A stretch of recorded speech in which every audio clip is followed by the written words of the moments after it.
मे महिन्यामध्ये आमच्या बहीण भावाचे वाढदिवस असतात. माझा झालेला आणि आत्ता माझ्या भावाचा दीपकचा वाढदिवस होता. तर मग तो आलेला घरी, कारण की आम्ही ह्यावेळेस कुणी मावशीकडे गेलो नाही आहे. कारण की छोटी मावशी गावाला आहे आणि माझी तब्येत बरी नसल्यामुळे आणि पाऊसही खूप असल्यामुळे आम्ही काही तिकडे गेलो नाहीत दीपकच्या घरी. मग त्याला तो ऑफिसला आलेला, म्हटलं तू घरी ये केक वगैरे कट करण्यासाठी. तर तो आलेला आणि छोटंसं असं मस्त सेलिब्रेशन करायचं ठरवलेलं. प्रत्येक वेळेस कधीही मी त्याच्यासाठी मी मावशीकडे नाही गेले तर त्याला काहीतरी खायला वगैरे बनवत असते, पण माझी तब्येत ह्यावेळेस बरी नव्हती.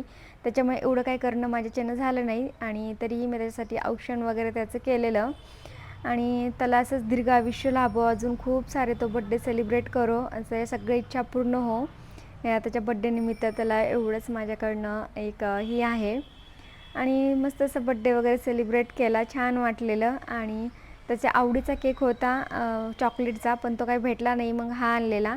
म्हटलं ठीक आहे, उद्या आरूचा बड्डे तेव्हा आपण चॉकलेटचा केक आणूया तुझ्यासाठी, कारण त्याला चॉकलेट खूप आवडते आणि गोड खायला पण त्याला खूप आवडतं. मग इकडे आरूने थोडासा केक लावला त्याच्या चेहऱ्याला, कारण की त्यांचं चाललेलं होतं की थोडासा लावा बड्डे आहे म्हणून. आणि उद्या लगेच आरूचा पण वाढदिवस आहे. तर चला, थँक्यू.